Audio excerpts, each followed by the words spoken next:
Millonario se vistió de pobre para poner a prueba a su empleada, y lo que sucedió fue asombroso. Adrián Santillán se miró al espejo como quien repasa una sentencia. El traje de diseño colgaba en el armario como un juramento que ya no le servía. Frente al espejo, el overol gris que alguien había dejado en la lavandería de la mansión se veía más real que sus palabras. Lo tomó con manos que no parecían las de un hombre acostumbrado a tocar polvo. Las uñas, sin embargo, parecían dispuestas a aceptar la suciedad de una verdad distinta. Se puso el gorro, escondió el reloj y dejó su anillo en un cajón. Dentro del bolsillo trasero del overol guardó 50 pesos que nadie notaría en su cuenta bancaria, pero sí en la potestad de una prueba. No fue una decisión impulsiva, fue un resultado medido de desconfianza. En los últimos meses, tras la fusión que le había costado la confianza de más de un socio y la noticia de contratos filtrados, Adrián acumuló una sospecha, que la gente lo rodeaba por interés más que por respeto. Había aprendido, a golpes, que el cariño puede medir cuentas y que la plata, a veces, pesa más que la palabra. Quería una verdad que no se comprara con cenas ni contratos. Quería ver cómo se comportaban quienes vivían alrededor de su riqueza cuando el dinero desapareciera de la escena. La mansión, por dentro, era una ciudad de corredores silenciosos. Cada rincón conocía una decisión suya. Cuadros comprados por impulso, bibliotecas que olían a cuero, la cocina donde su madre ya no cocinaba. Allí, en ese orden perfecto que solo crea la riqueza con principio de autoridad, trabajaba un ejército de mujeres y hombres que mantenían el brillo. Ese brillo debía ser quebrado, pensó él, para comprobar qué quedaba detrás. El día que Clara llegó a la mansión, el sol entró por las ventanas como si no supiera a qué sitio pertenecía. Ella cruzó el portón con la bolsa al hombro, un delantal precario sobre la ropa y una mochila que guardaba con cuidado una figura de tela. Un peluche remendado que había pertenecido a su hija. Su paso era apresurado, pero sin estridencias, su mirada enroscada en la prudencia. No hubo lágrimas dramáticas ni lamentos que pidieran clemencia. Solo una mujer que había aprendido a caminar con la responsabilidad como caparazón. Adrián la observó desde lejos, vestido de obrero, con la barba apenas recortada. La vio inclinarse con respeto ante la cocina abierta, iniciar la rutina de limpieza con movimientos medidos y, en los intervalos, ofrecer una sonrisa breve a la cocinera, a la niñera, a cualquiera que cruzara su camino. En la bolsa de Clara, entre paños y un termo, había una carta doblada cuyo borde asomaba, la letra apretada de alguien que no podía permitirse el lujo de desperdiciar el papel. No era su papel, supuso Adrián, y el pensamiento lo atravesó con un punzante remordimiento que no quería reconocer. La primera prueba, pensó él, sería pequeña. Si ella reaccionaba como tantos otros, lo confirmaría. Cuidarían el estatus, no la persona. Tuvo la intención de medirla con una provocación inocente, dejar a la vista un billete de mayor denominación en el pasillo, y luego observar si alguien lo recogía y lo guardaba, o si alguien lo devolvía. Era un juego frío, pero en su mente justificable. Quería limpiar el entorno de hipócritas, sin necesidad de confrontación. No se daba cuenta de que ya estaba entrando en un terreno donde el mensaje valía más que la intención. Clara notó el billete sin alardes. Lo vio, lo palpó con la yema de los dedos como quien teme un peligro, y luego lo dejó en la esquina de la mesa, cubriéndolo con el paño húmedo que usaba para limpiar. No lo tomó como una oportunidad, lo trató como un objeto que podía causar daño. Ella sostenía una propia ley, no tomar lo que no le pertenecía. Nadie observó el gesto con detenimiento salvo el hombre del overol, que sintió un golpecito en la sien propio de alguien sorprendido. No había triunfo en su rostro. Había una sorpresa que se transformó en una grieta. La segunda prueba no fue una prueba en realidad, sino una invitación a la dignidad. Adrián dejó caer deliberadamente una jarra en la cocina cuando sabía que Clara limpiaría el área. La jarra no se rompió, pero el ruido fue suficiente para atraer miradas. Algunos rieron por dentro, otros miraron por el deber. Clara recogió la jarra sin decir nada. Se aseguró de que nadie se lastimara y antes de regresar a su labor, ofreció a la cocinera la mitad de una tortilla que había calentado en el termo. Fue un gesto pequeño. Partir una tortilla en dos.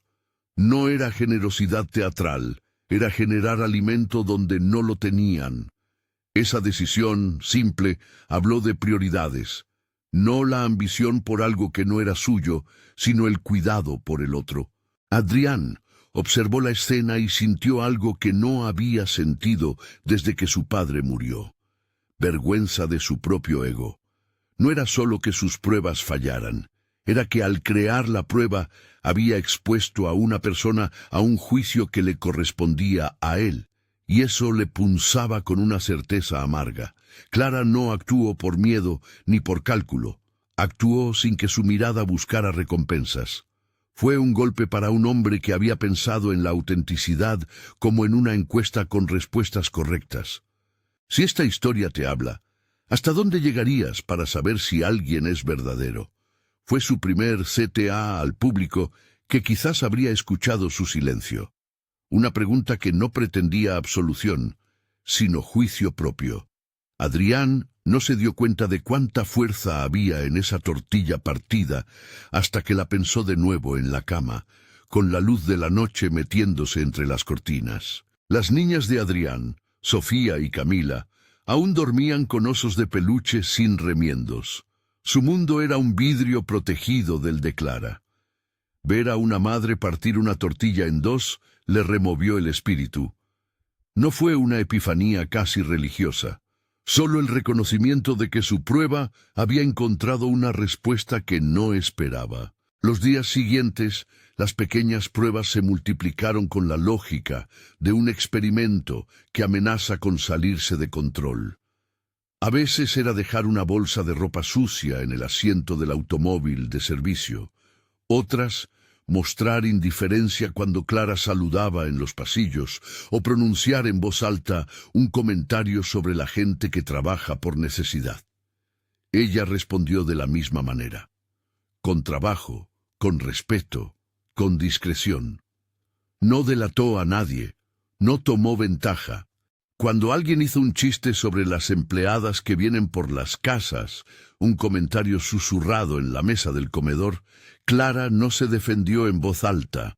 Recogió su cubierto con calma y siguió comiendo aquello que traía en su termo. Adrián vio todo eso y entendió que la prueba no solo estaba midiendo la honestidad de otros, sino la propia. Le dolía saber que había expuesto a la mujer a situaciones que podían poner en riesgo su estabilidad laboral. Empezó a preguntarse si la verdad que buscaba justificaba el dolor que causaba, pero no era fácil dar marcha atrás. Una vez que uno patea una ficha del tablero y espera la respuesta, el tablero mismo queda en manos de las jugadas de otros. En una noche de lluvia fina, Adrián caminó por el barrio donde Clara vivía sin prisa, con el overol ahora más sucio de lo que admitía. Quiso ver de cerca lo que su experimento había rozado. La cocina estrecha, la televisión con ruido, la vecina que hablaba por el pasillo, los niños corriendo con las manos pegadas por la suciedad del juego. La casa de Clara era un modesto rectángulo de paredes que había conocido la mano del tiempo. La puerta se abrió y una figura pequeña salió con prisa, una niña de ojos grandes que miró al visitante con una mezcla de curiosidad y desconfianza. Tenía un respirador portátil, un tubo que apenas parecía sostenerla al mundo, pero su presencia era intensa como un faro. En su mochila, el peluche remendado apareció otra vez y la niña lo apretó con fuerza. Adrián contuvo el aire por un segundo. Allí, Ante él, la prueba había encontrado una sustancia humana que no cabía en sus esquemas. Clara lo miró, y su rostro reveló lo que la carta doblada en su bolsa escondía: angustia contenida, resistencia. No hubo reproche, hubo una economía de palabras. Explicó en voz baja que la niña necesitaba una operación que no podían costear. Dijo la palabra operación, como quien pronuncia una cifra imposible. No pidió caridad, dijo los hechos, y en los hechos había una dignidad que lo hirió directamente. Adrián regresó a la mansión con la sensación de que había cruzado una línea. Aquel experimento había dejado de ser una prueba intelectual para convertirse en una responsabilidad moral. No bastaba con saber la verdad ahora. Saber la verdad implicaba actuar. Y actuar, para un hombre acostumbrado a ordenar con un pulgar en la plancha del timonel, no era difícil. Conocer a los mejores hospitales, disponer de cuentas, pagar facturas con un clic. Lo difícil era reparar sin humillar, sin convertir la ayuda en una moneda para borrar culpas. Sin embargo, su impulso no fue inmediato. Abrió su teléfono, miró la pantalla y por un tiempo se quedó paralizado. No por el dinero, sino por el acto mismo. ¿Cómo dar sin que el gesto se volviera espectáculo? ¿Cómo ayudar sin romper la dignidad que Clara cuidaba como una reliquia? Las respuestas vinieron en forma de discreción. Decidió que haría lo que pudiera, pero sin anunciarlo. Donaciones anónimas, pagos a clínicas que no revelaran su nombre, un tanque de oxígeno que apareciera sin nota, como si el aire hubiera tenido un patrón de generosidad propia. Los primeros movimientos de su compasión fueron pequeños, transferencias hechas desde cuentas que eran simples tapaderas, médicos contactados a través de intermediarios y la compra de un tanque de oxígeno entregado en el barrio a nombre de una organización local sin mayor propaganda. Todo ello en la penumbra de la privacidad. Cada acción que tomaba lo alejaba más de su experimento original. Cada gesto lo acercaba a la confesión que aún no se atrevía a pronunciar. Mientras tanto, la casa, la máquina social de la mansión, seguía su propio latido. En ese pulso cotidiano surgió una figura atenta a todo: Esteban, el mayordomo. No era un hombre cuya ambición se escondiera bajo alfombras. Vivía del control de los hilos de la casa, de saber quién llegaba y quién partía. Tenía la parsimonia del que cree que el mundo siempre puede comprarse con información. Desde su puesto, observó los movimientos, un mensajero que no dejaba nombre, una entrega que no se tramitaba en las oficinas habituales, preguntas sobre los servicios médicos que nadie sabía explicar. Para Esteban, toda anomalía era una oportunidad, y, como quien hurgara en una herida, comenzó a tejer un mapa de lo que ocurría. Esteban encontró algo que no esperaba: una foto tomada con calma, de un hombre con overol junto a la puerta trasera de la mansión. No era una imagen perfecta. Mostraba a un hombre que podría pertenecer a muchos lugares, pero el watchlist mental de Esteban hizo el resto. La foto, archivada en un teléfono que él no debía tocar, comenzó a desplazarse en su mente como una moneda valiosa. ¿Quién era ese hombre? ¿Por qué aparecía allí? Si supiera la verdad, pensó Esteban, habría una recompensa. Y más que eso, el sabor de la influencia estaría en su poder de decisión, en la posibilidad de inclinar la balanza social dentro de la casa. Mientras tanto, la ayuda anónima surtía efectos inesperados. En el barrio, la noticia de que algo había hecho posible una cita médica llegó como rumor. Que un benefactor había pagado parte de los costos, que un tanque de oxígeno había aparecido en la puerta, que la clínica había liberado una fecha. Las palabras no decían el origen, pero bastaron para encender esperanzas. Clara, al recibir la noticia de que la clínica había programado una evaluación, sostuvo la respiración un segundo más largo que de costumbre. Hubo gratitud, sí, pero también un peso nuevo. Recibir sin poder nombrar el rostro de quien salvaba era extraño, y la dignidad, que ya era frágil, se tensionó. En la mansión, los rumores también se filtraron. Las sirenas de la ciudad no son las únicas que llevan noticias. Las voces de cocina, las miradas en el comedor, los susurros junto a la lavandería comenzaron a construir una fábula. Algunos decían que el jefe de la casa tenía un trato personal con la que ahora sería la señora de los servicios. Otros sugerían que se trataba de una relación que debía investigarse. Los oídos se volvieron cuchillos. La mansión se llenó de murmullos que buscaban más que verdad. Buscaban confirmar la versión que cada quien prefería creer. Adrián, en su despacho, empezó a notar el cambio. La cámara de seguridad que antes le daba seguridad, ahora le traía pequeñas imágenes que desordenaban su ánimo. Caras que miraban para otro lado cuando pasaba, conversaciones en pasillos que quedaban a medias, las niñas que ahora miraban a la puerta trasera con la curiosidad de quienes captaron un rumor sin contexto. Todo era una red que se cerraba sobre una mentira cuya base era su intención original, y la red tenía dentro un cable que él no había previsto. Esteban. Esteban no tardó en acercarse a la práctica del chantaje. En sus bolsillos, la foto del hombre con overol se volvió una amenaza con posibilidades. Se presentó una tarde en el despacho de Adrián, con una postura de quien trae una verdad incómoda. No dijo directamente lo que sabía, lo insinuó. Un comentario aquí, una pregunta afilada allá. Sus ojos destilaban cálculo. Adrián reaccionó como cualquier dueño de secretos, con una mirada que buscaba ocultar más que confesar. No había un enfrentamiento espectacular. Había, en su lugar, el comienzo de una negociación silenciosa. Lo que Esteban no podía lograr con palabras, quizá lo lograría con exposición. Clara, por su parte, vivía en la contradicción, la esperanza de la operación y la sombra de la humillación que los rumores podían traer. Ella no quería que su hija fuera vista como una mercancía que cambiaría la percepción de quienes la rodeaban.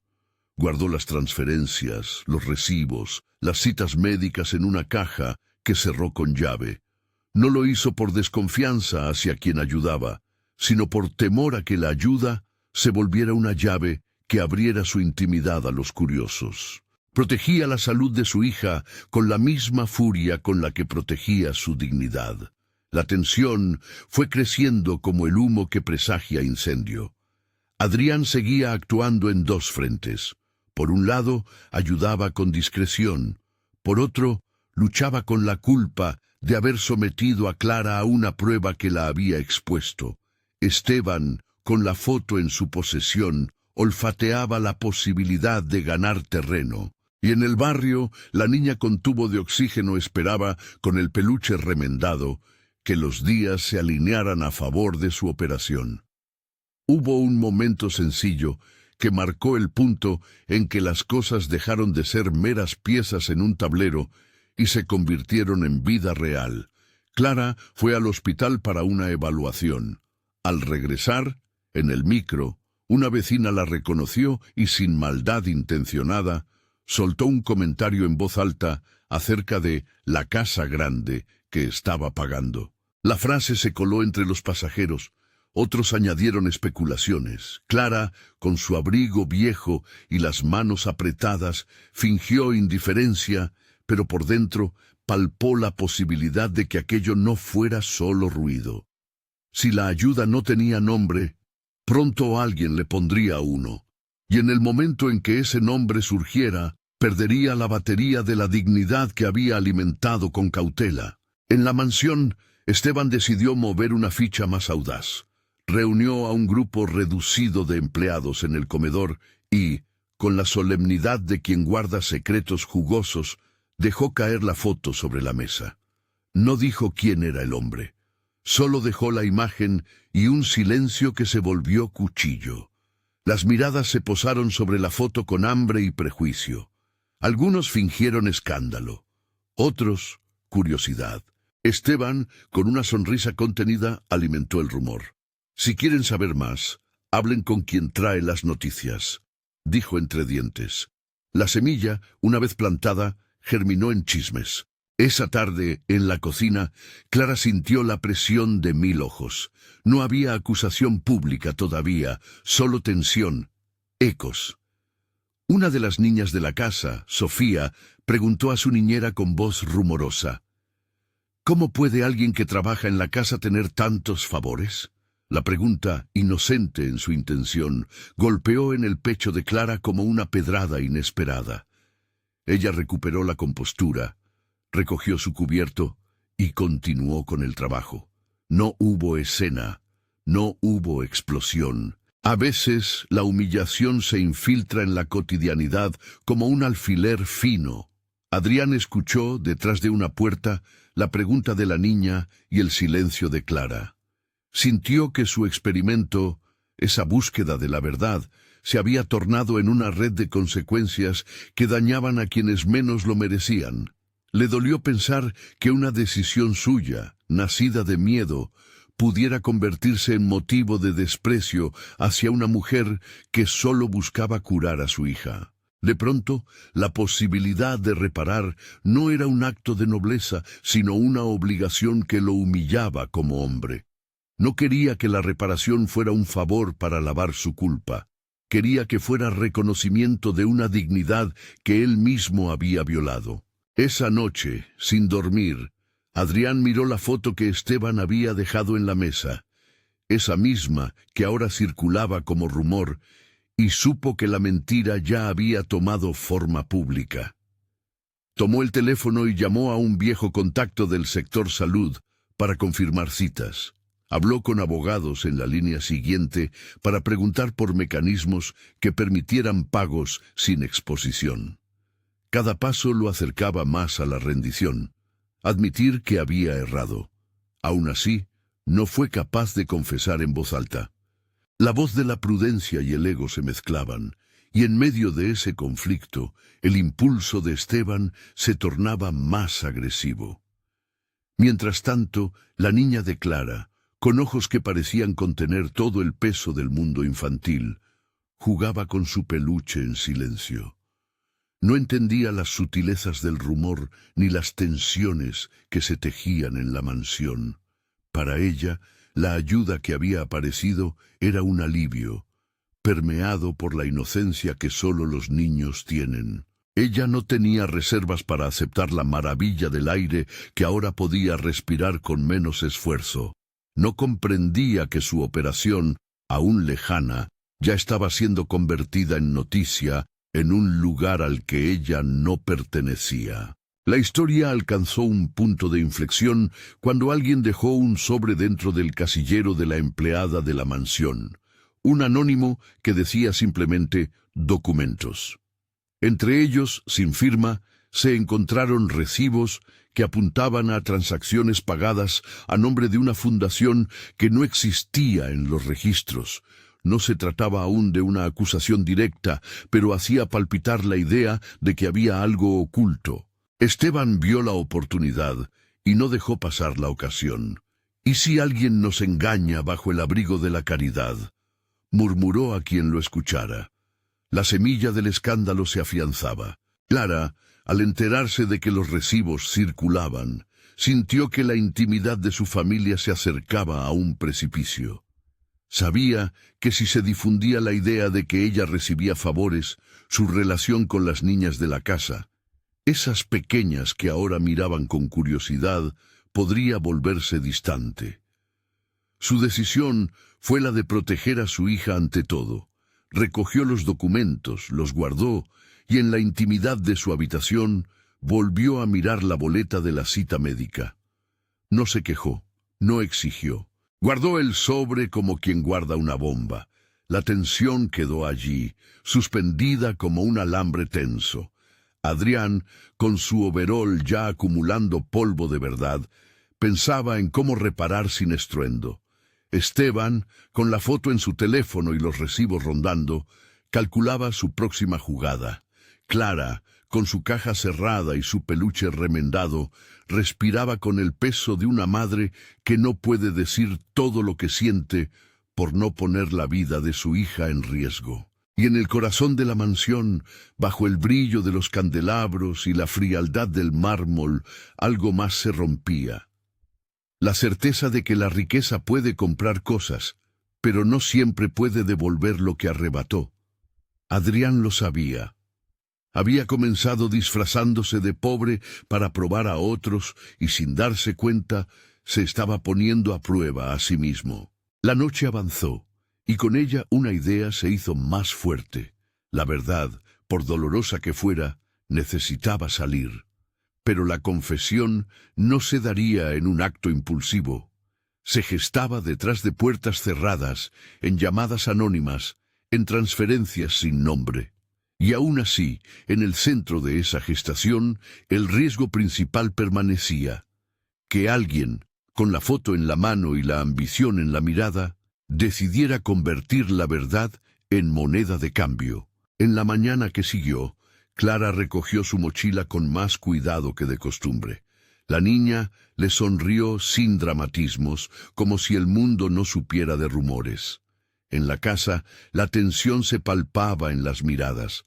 Algunos empleados cuchicheaban, otros evitaban el tema por miedo a tomar partido.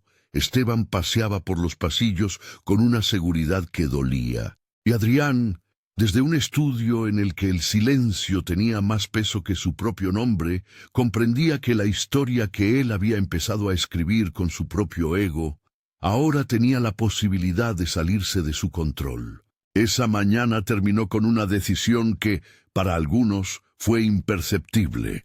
Adrián ordenó que se preparara un sobre con instrucciones claras, una transferencia a nombre de la clínica, la compra de suministros médicos, una cita prioritaria para la evaluación. Lo organizó todo como el señor que maneja recursos, pero lo hizo con la mano temblorosa de quien sabe que la ayuda no borra la culpa. Lo entregó a un empleado de confianza con la petición de que fuese anónimo. Fue una reparación que nadie vería de inmediato, pero que comenzaría a tejer una red de salvación. Al mismo tiempo, advirtió en su interior que la reparación silenciosa no bastaría si el veneno del rumor se extendía. Y ahí quedó, la acción discreta en manos de la confidencia, mientras la fotografía de aquel hombre con overol seguía girando en las pantallas de algunos teléfonos. Esteban, astuto, no había dicho aún su jugada mayor. Sabía que el momento de revelar su carta dependía de su propia paciencia, esperar el instante en que la revelación causara más daño y, por tanto, le reportara mayor influencia. Para Esteban, tanto el poder como el dinero podían llegar por el camino más oscuro, la posibilidad de dictar destinos desde la amenaza. En la puerta del barrio, cuando la tarde se plegó sobre los techos de lámina, Clara dejó que su hija viera el tanque de oxígeno. La niña presionó su rostro contra el peluche, miró la pieza metálica como quien descubre una promesa. Clara, por primera vez en días, permitió que una sonrisa blanca se filtrara entre las preocupaciones. Fue un gesto pequeño y fuerte.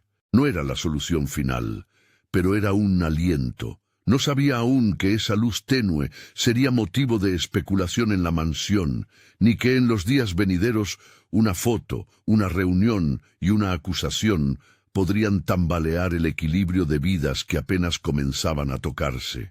Y en la mansión, la maquinaria del rumor afiló sus cuchillos. Un correo sin remitente llegó a una de las bandejas del personal. Contenía la imagen del hombre con overol. Fue entonces cuando la casa, que hasta ese momento había sido escenario de pruebas, se transformó en tribunal. Las miradas se volvieron preguntas, las preguntas, cuchillos, y la dignidad de Clara, que hasta ese momento había sobrevivido al rumor y a la ayuda anónima, quedó expuesta a la posibilidad de la humillación pública. Adrián, en su despacho, recibió un mensaje indirecto. Esteban no había mostrado aún su mano completa, pero la insinuación era clara. Sabía que la escalada estaba lista. La foto, el sobre, los susurros. Todo anunciaba un choque inevitable. Por primera vez, la verdad que él perseguía con su disfraz le pedía algo más. No solamente reconocer su error, sino hacerlo en público, con las consecuencias que ello implicaría. Era la elección entre mantener la reputación o tomar la vía de la reparación visible. La historia había avanzado hasta un punto donde las piezas se miraban entre sí, tensas. La mano de Adrián buscó el teléfono, el número de la casa, el despacho de Esteban. Se detuvo. Sabía que cada palabra no dicha pesaría más que cualquier transferencia anónima. Sabía que la reparación a medias no bastaba. Y, sobre todo, sabía que su experimento había dejado de ser una prueba para convertirse en una deuda. En ese instante suspendido, la vida cotidiana continuó. La niñera cantó en voz baja, la cocina tintineó los platos, la niña en el barrio durmió con el peluche apretado. Pero algo había cambiado. Una verdad escondida se asomaba, y con ella el riesgo de que una exposición arrastrara consigo no solo rumores, sino vidas. La tensión escalaba hacia un punto donde lo personal y lo público chocaban, y nadie en la mansión, ni en el barrio, podía ya fingir indiferencia. Si gustas, comenta qué hubieras hecho tú en el lugar de Adrián, y deja un like si esta historia te conmovió. La mañana siguiente explotó en la mansión como un latigazo de murmullos. La foto del hombre con overol circulaba ahora más allá del reducido grupo que Esteban había convocado. Alguien la había enviado a un chat de empleados, y desde allí se extendió como rumor que ya no obedecía al control de nadie. Las miradas volvieron filosas. Los pasillos, antes ordenados por la rutina, se llenaron de silencios largos. Clara sintió la presión de esos silencios en la nuca cuando dobló sábanas en la lavandería. No habló. No hacía falta. Cada cuchicheo era un golpe que no necesitaba voz. Adrián lo supo en el gesto de una de las niñas. Sofía se detuvo junto a la puerta del jardín y miró hacia donde Clara trabajaba, con la misma incertidumbre con la que uno observa un cuadro cuyo significado aún no alcanza. Había curiosidad, sí, pero también una pregunta que dolía. ¿Qué secretos guarda mi casa? La pregunta flotó en la sala y llegó hasta los oídos de Adrián, como una condena pequeña pero concreta. Esteban, por su parte, paseaba su sonrisa como un trofeo. Se sentía dueño del rumor porque lo había encendido, pero no se conformó con eso. Su siguiente movimiento fue más astuto. Subió a la oficina del administrador y dejó una copia de la foto en el buzón de la fundación que administraba algunos donativos de la familia. Acto seguido, plantó la idea en la cocinera y en la niñera, que aquella ayuda sin rostro no podía ser altruismo puro. Alguien estaba moviendo hilos y, por tanto, la mansión debía protegerse. No lo formuló como acusación. Lo insinuó con ironías, con medias frases que calaban. La discusión llegó a oídos de la dirección de la casa como una llama en la galería. Veces atrás, las divisiones habían sido trayectorias claras, servicio y dueños, barrio y mansión. Ahora, las líneas se volvían borrosas porque la posibilidad de que alguien del servicio recibiera favores sin explicar despertaba resentimientos que siempre habían estado ahí, ocultos bajo el protocolo. Era más fácil creer en la traición de uno que en la posibilidad de una discreta compasión. Cuando la tensión se volvió insoportable y Clara sintió las miradas convertir su trabajo en un espectáculo, tomó una decisión inmediata. Era la clase de decisiones que toman quienes no tienen margen. Reunió lo esencial. Cerró la caja de los recibos que había guardado con llave y sin dramatismos colgó su bolsa del perchero. Había una dignidad dura en su silencio. Se dirigió a la puerta sin anunciarlo y salió al patio trasero con la niña pegada a su cadera, el peluche remendado bajo el brazo. No buscó el consuelo de nadie. Buscó proteger lo único que le pertenecía por completo. Al verla partir, Sofía la miró y por un segundo mostró una reacción que no pudo ocultar. Curiosidad mezclada con algo que parecía séptima excepción de culpa. La niñera, con ojos húmedos, entretuvo a las niñas mientras Clara cruzaba la puerta. No hubo un gran escándalo. Las humillaciones más dolorosas muchas veces entran por debajo de lo evidente. No necesitan confrontación sólida para alejar a quien las sufre. Adrián la vio ir. La vio desde el ventanal del despacho donde los adornos brillaban como reliquias sin significado. La imagen de Clara cargando a su hija, envuelta en su abrigo viejo, le cayó como un balde de agua fría. Tenía la posibilidad de alcanzar la puerta, de correr tras ella, de armar una escena donde la grandeza de su nombre enmendaría lo hecho. Pero también sabía que cualquier palabra apresurada podía empeorar la humillación. Lo que necesitaba era verdad y consecuencias. No disculpas al paso, sino reparación pública y una acción clara contra quien manipulaba la situación. Se perdió unos segundos mirando el teléfono. El tiempo que tardó en decidir fue tiempo que le costaría caro. Llamó a su abogado, pidió que mandaran un equipo a la mansión y casi sin pensar contactó directamente a la compañía de seguridad y a la jefatura del personal. Necesitaba pruebas, no solo la foto, necesitaba demostrar que Esteban había estado usando recursos de la casa, recibiendo pagos, y sobre todo, que participaba en una estrategia deliberada de chantaje.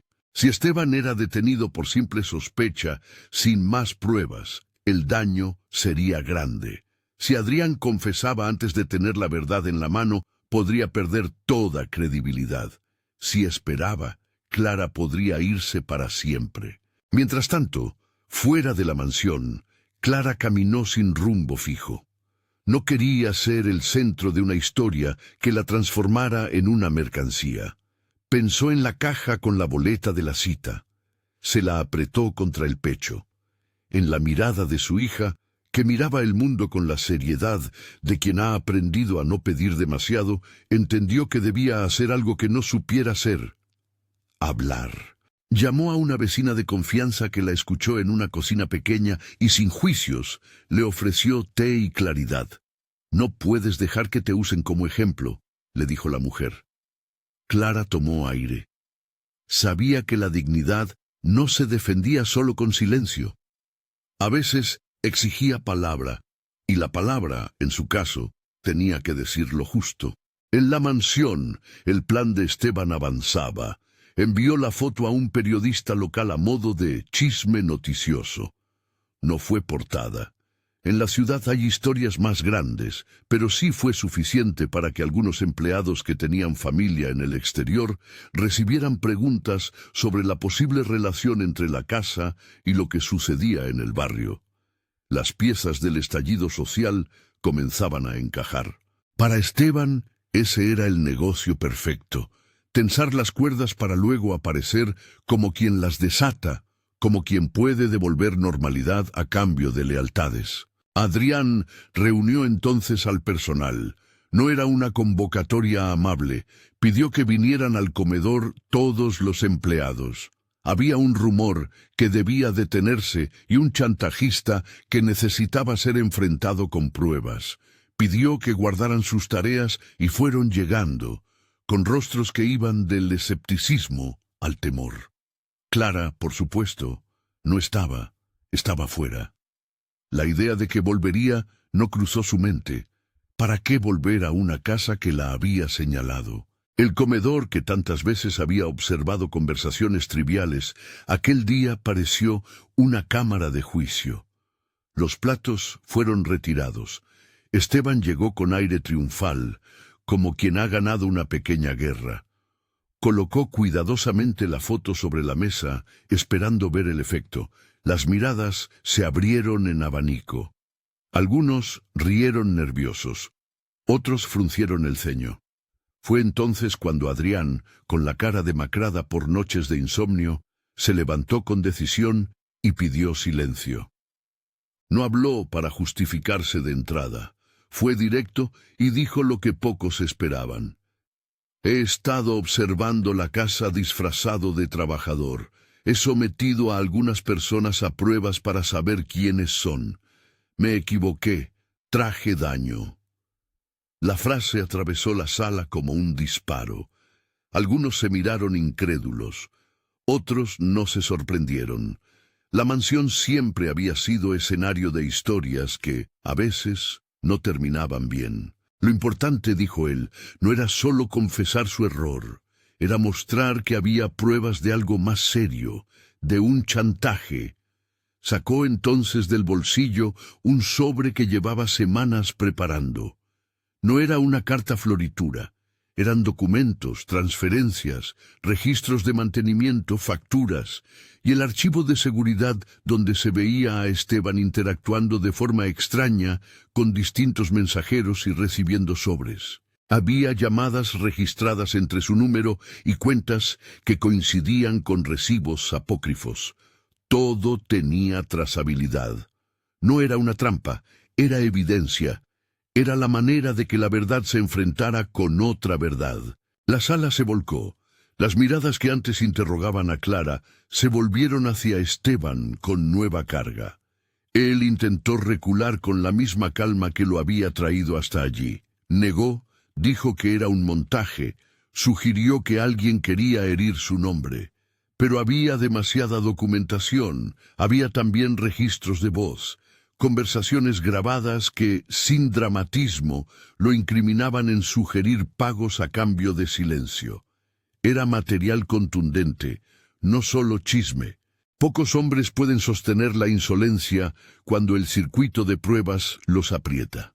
La policía llegó en cuestión de horas, no por la presión mediática, no era ese el caso, sino porque una persona del equipo de Adrián había presentado la evidencia formalmente.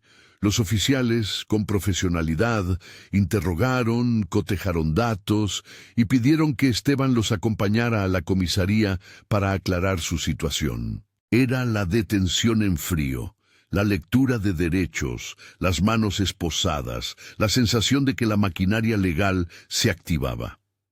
Para algunos empleados fue un alivio. Para otros, una confirmación amarga de lo enraizado que estaba el control que Esteban había ejercido. Esteban no se dejó atrapar sin ofrecer resistencia moral. Antes de ser sacado, lanzó una última mirada calculadora hacia la sala y murmuró: «Ustedes se enterarán de todo. Todo saldrá». Pero nadie lo escuchó como una amenaza. Fue más bien la reacción de quien pierde el tablero que una profecía. La detención se difundió rápidamente por la casa, pero detener al mayordomo no reparaba el daño infligido a Clara. No bastaba con una detención para reponer la dignidad perdida. Adrián lo sabía, y por eso no se limitó a entregar pruebas a la policía.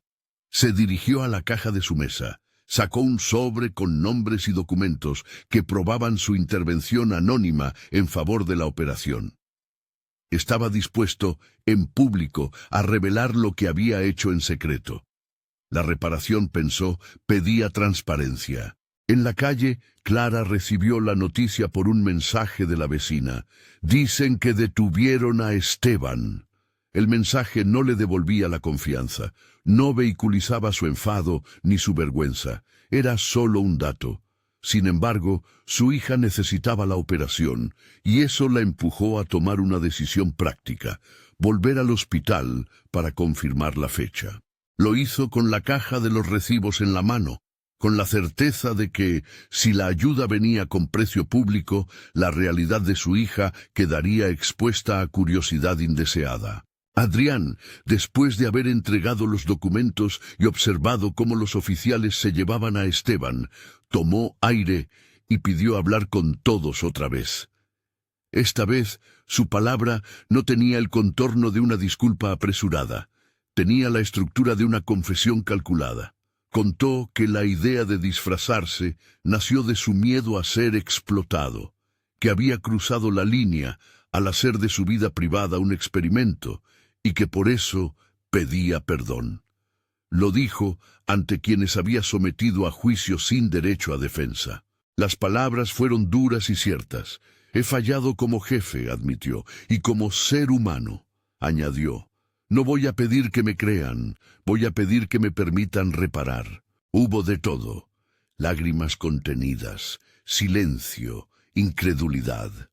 Clara no estaba presente para ver ese momento, pero la noticia de la confesión llegó como una segunda onda, menos violenta que la primera, pero más cargada de intención. Un empleado, conmovido, envió a Clara una captura de pantalla del video donde Adrián hablaba. No era suficiente, claro. No devolvía la dignidad arrebatada por el rumor que ya había corrido por la ciudad. Pero era una señal. Mientras la maquinaria de la verdad y la ley se desplegaba, la operación de la niña avanzaba. La cita se mantuvo, y el hospital confirmó fecha y equipo. No fue un milagro ni una intervención sobrenatural. Fue el resultado de pagos, gestiones y de profesionales que entregaron su trabajo con la misma normalidad con la que se atiende a cualquier paciente.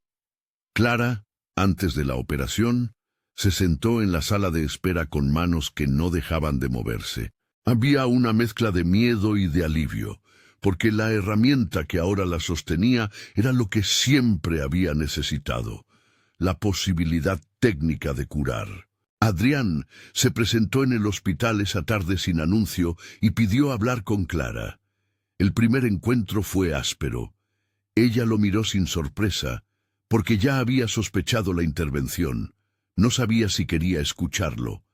Él, sin alardes, le mostró documentos, transferencias, la cita prioritaria, una breve nota de su abogado indicando que todo había sido gestionado para preservar su anonimato hasta que fuera necesario. Había también una copia del comprobante de compra del tanque de oxígeno. No dijo más, no justificó. Dijo lo que debía. Lo hice porque no pude soportar la idea de que tu hija sufriera por lo que yo provoqué. Y dejó que la evidencia hablara. Clara lo escuchó con la defensa alta. No quería mendigar su dignidad ni recibir limosnas de arrepentimiento. Le respondió con la misma firmeza que le había protegido. No voy a aceptar que me uses para limpiar tu culpa, pero mi hija necesita esto. No pidió que se fuera, pidió que hiciera algo que ya había empezado a hacer, que la reparación fuera real, medible y sin espectáculo. Quería que la ayuda no fuera una moneda para negociar afectos. Adrián aceptó las condiciones que Clara impuso sin necesidad de que fueran expresadas en términos duros. Dijo que dejaría al abogado encargado de todo el proceso, que pondría por escrito un plan de apoyo para la familia, que se responsabilizaría de cualquier pérdida laboral que hubiese sufrido por el daño causado por el rumor. Fue más que palabras. Entregó una tarjeta con el número de un contacto en su oficina, encargado de coordinar los pagos y la logística. No pidió perdón con discursos, lo ofreció con actos y con un reconocimiento total de su culpa. La operación se llevó a cabo con la precisión de lo cotidiano. Un quirófano, un equipo de especialistas, la bata azul del hospital y una espera larga en el pasillo.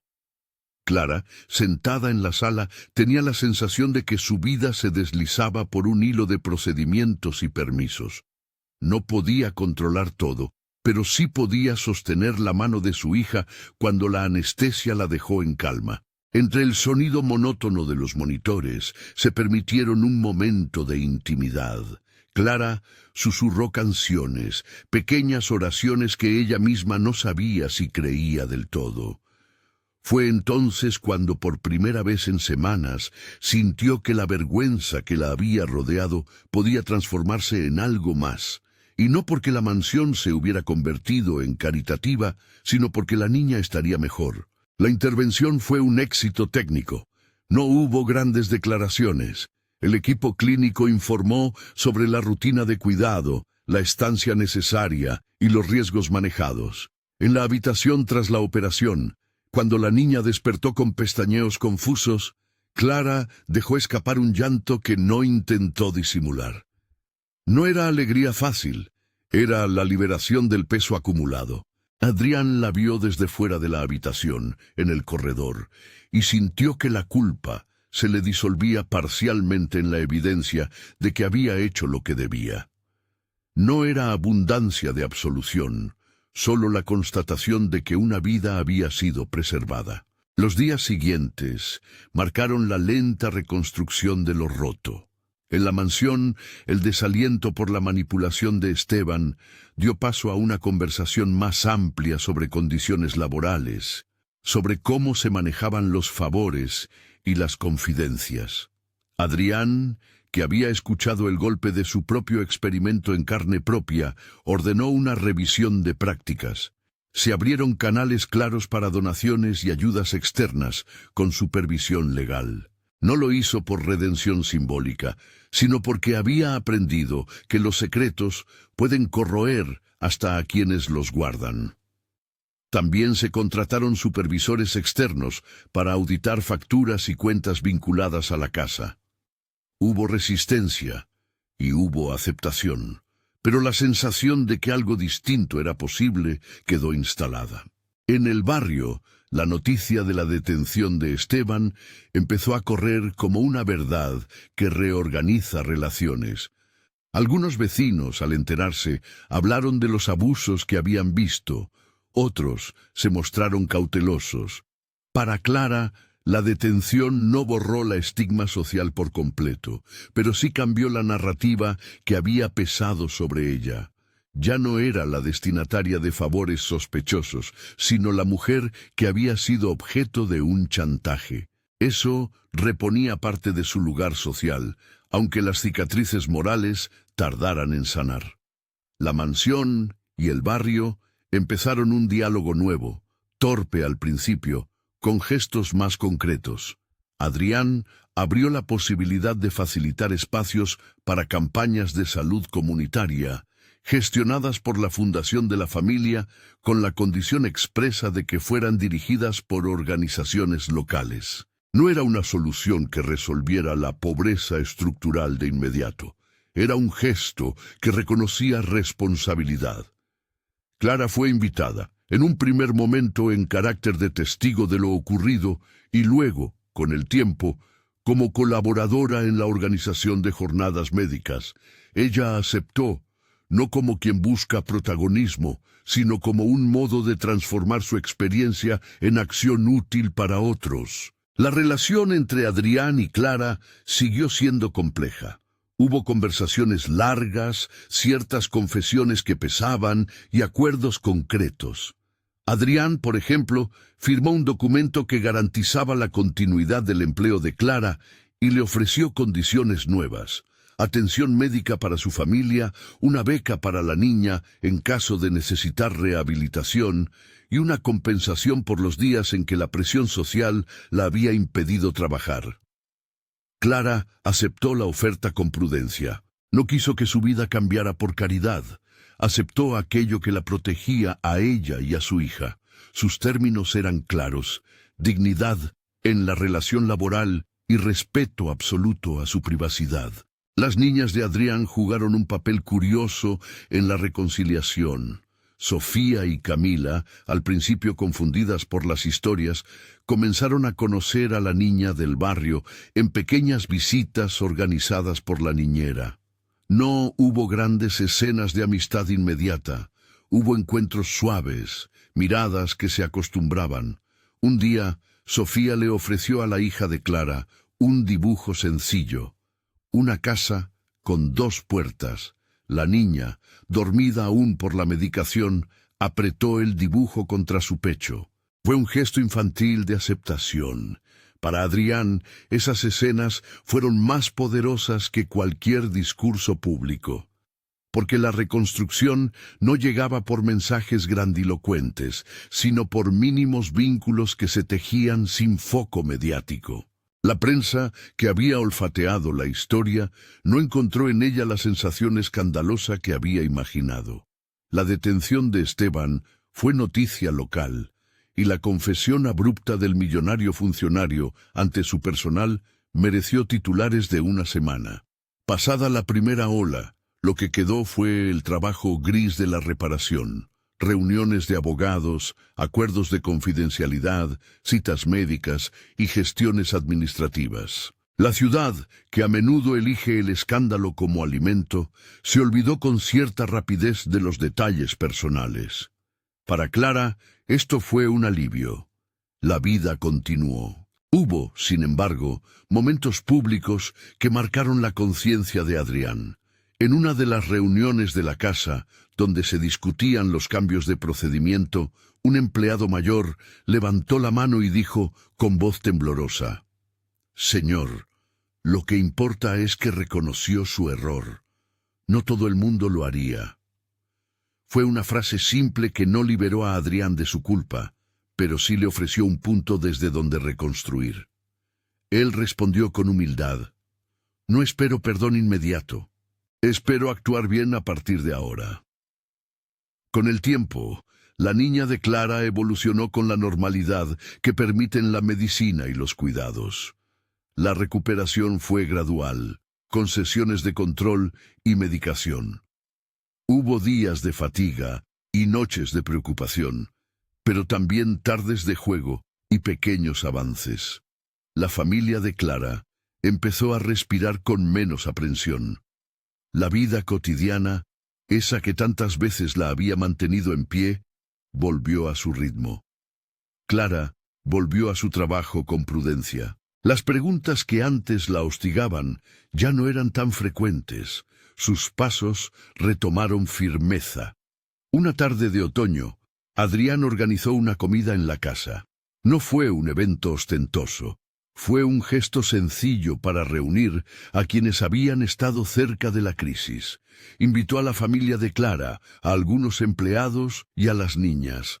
La tensión que durante semanas había cortado el aire se transformó en conversaciones donde, poco a poco, se habló de futuro. Hubo frases pequeñas, disculpas contenidas, risas tímidas.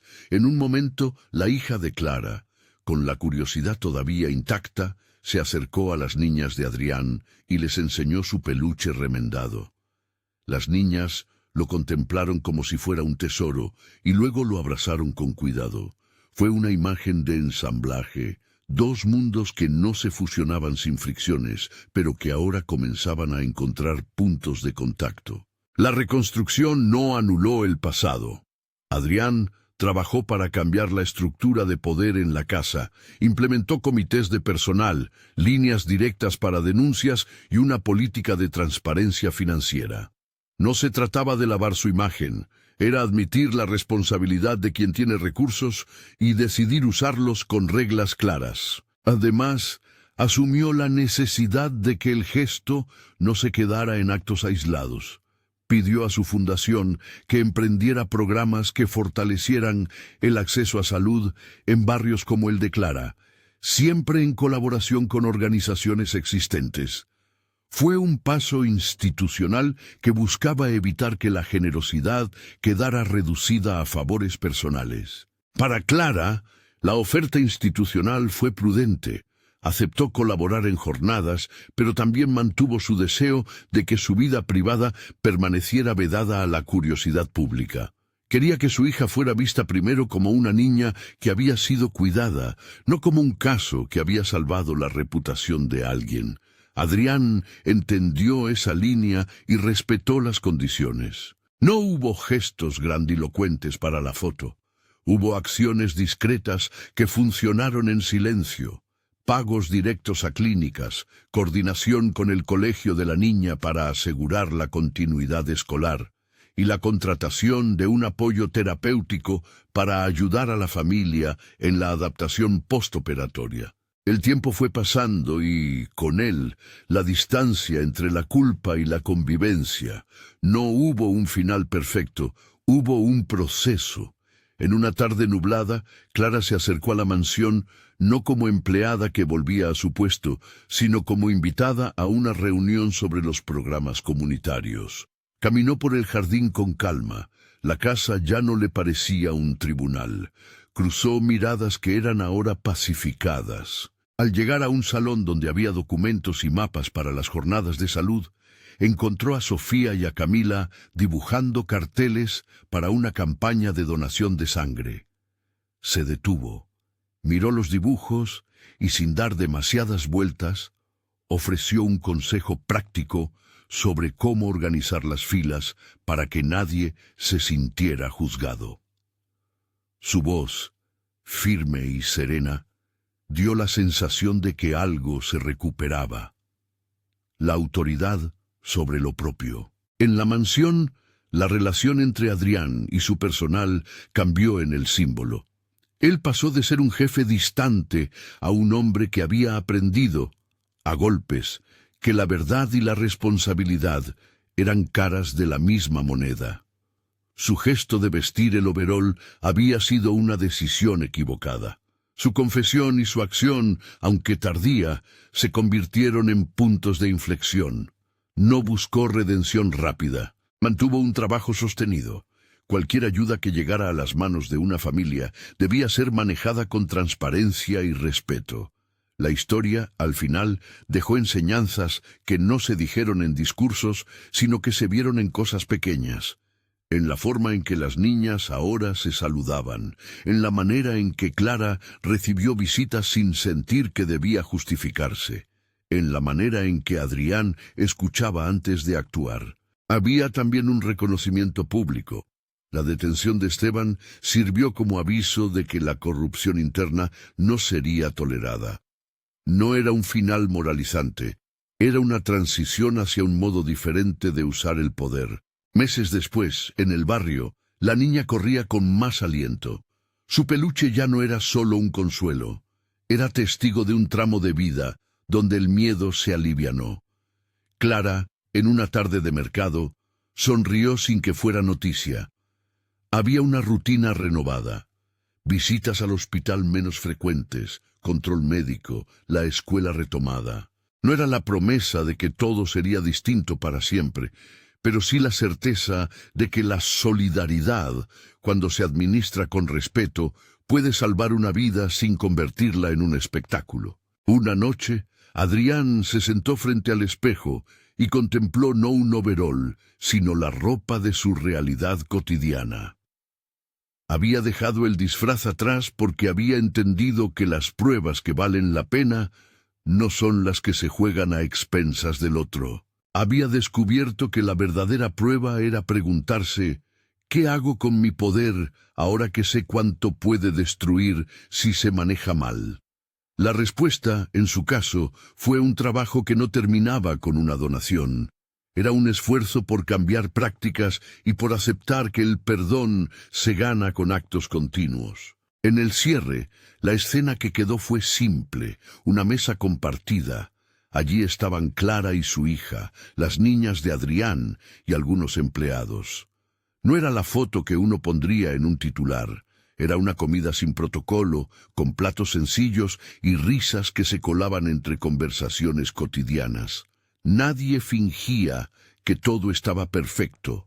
Había verdad palpable, negociada y ganada. Adrián levantó la copa, no para celebrar su grandeza, sino para valorar la dignidad que había aprendido a respetar. Clara alzó la suya con la serenidad de quien sabe que la vida ofrece segundas oportunidades, aunque siempre con condiciones. La última imagen fue del peluche remendado sobre la mesa, testigo humilde de una historia que había comenzado con desconfianza. Pasó por la humillación y el chantaje, y terminó como una lección sobre responsabilidad. No era una moraleja fácil, ni una conclusión que borrara dolores. Era, en cambio, la constatación de que la riqueza tiene obligaciones y que la humanidad se reconstruye con actos concretos y no con palabras al viento. Si esta historia te dejó pensando en la fragilidad de las apariencias y en el precio de juzgar sin conocer, comenta qué habrías hecho tú en el lugar de Clara o de Adrián. Y comparte este video con alguien que necesita escuchar que la dignidad vale más que cualquier rumor. Si te conmovió, déjanos un like. Tus comentarios ayudan a que más personas encuentren estas historias que invitan a reflexionar.